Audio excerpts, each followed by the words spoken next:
So when you are always disagreeing with your children, you don't want to be vulnerable. You want to show that you are always right and your child is always wrong. You are creating a distance between you and your child. So it's going to be hard for your child to have a relationship with you, to have a friendship, to have connection with you, because you don't sound human. You don't speak about your own feelings. You are not vulnerable. And what's the problem of being vulnerable anyway? Right? What's the problem of being vulnerable to our children? But we don't realize that we have a fear to be vulnerable. We think that if we are vulnerable, people are going to take advantage of that. Being vulnerable, we're going to be weak. But I was vulnerable today here, right? Did I sound weak to you when I said that I am nervous, that I am shy, that I have phobia, that when I play classical, I get so nervous that I shake all my body? Did I sound weak for you? No. Maybe you felt like I am more human, more like you, right? Like happened when I was talking at the agency with that other counselor, and when I said to her that I was reading the book When Panic Attacks, and I was reading the book because I want to have as much knowledge as I can, but then she asked, do you have panic? And imagine if I would say, no, I don't. I am strong. I don't have any kind of anxiety. No, I'm okay. I'm a counselor. I'm here to help people. She wouldn't connect with me. Now imagine what is going to happen between you and your spouse, between you and your children, when you open up, when you are human, when you are vulnerable, when you say, I'm sorry, I love you, I am sad that I'm disappointing you. I care about you. I want you to be happy. I don't want you to feel alone. What can I do for you? So you are going to create a connection that is going to have friendship there because you are being humble. You are sounding like a human being, right?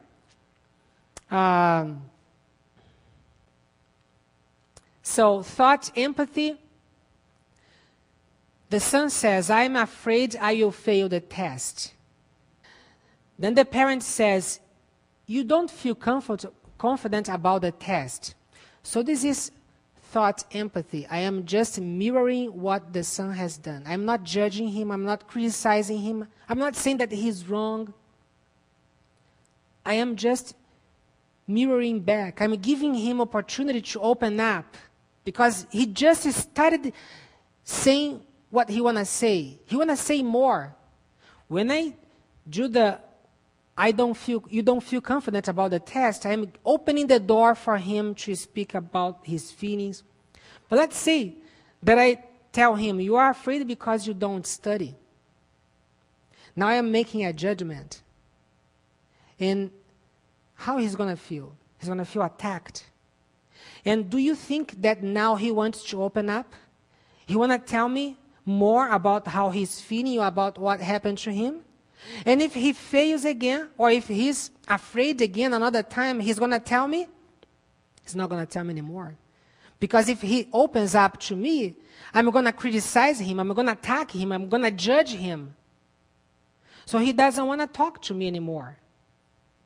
So you see the importance of not being judgmental, of not attacking the other person, criticizing the other person, trying to give a counseling or an advice, right? The other option, if you studied more, you wouldn't fear any test. So that's a counseling or an advice. More examples of thought empathy. The daughter says, I don't want to play with Christina because she always damages my toys. The mother says, you'd like Christina to be more careful with your toys.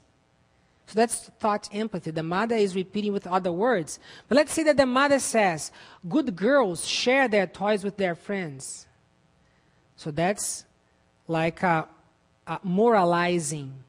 That's moralizing. Good girls share their toys with their friends. And this is the truth, right? Good girls share their toys with their friends.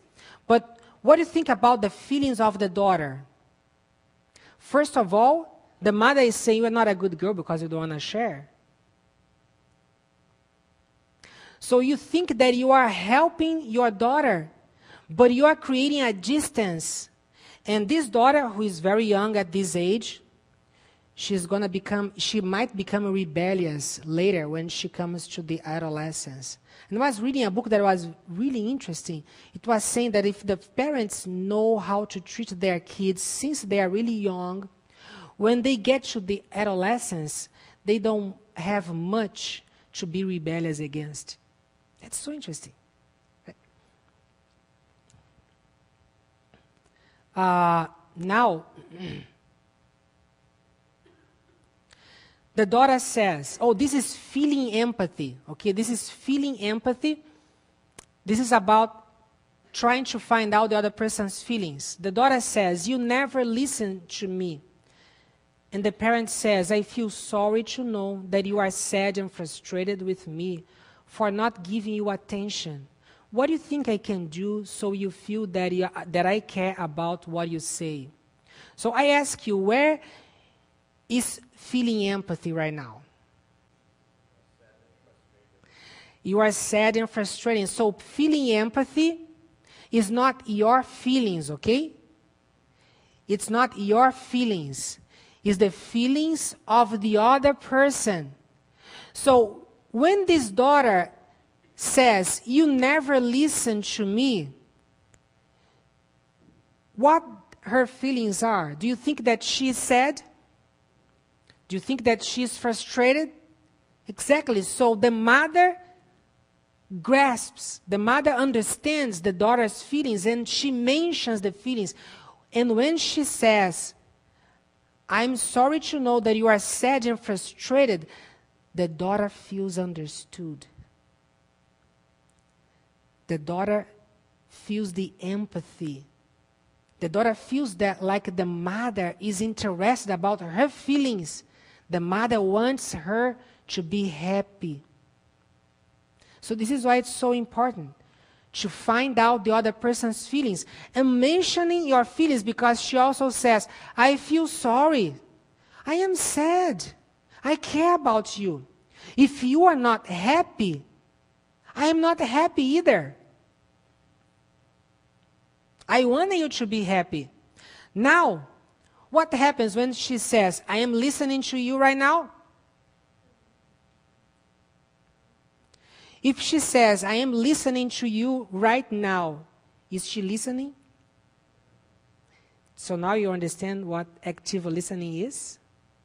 Active listening is getting inside the other person and try to identify the other person's feelings, to understand, to value the other person, to agree with the other person. But the problem, if you realize, is that we have a big ego. And the first thing that we want to do is defend ourselves. We are being criticized. This mom was criticized. You never listen to me. No one likes to be criticized. When you are criticized, the first thing you want to do is prove that you are not wrong, you're right. But when you defend yourself, by a paradox, you are actually accusing yourself. You are showing that you are wrong because you are not listening. The other, I don't listen to you because what you say doesn't make sense. And it might happen as well, right? But when we do this, we are hurting the other person's feelings. We are putting the other person down.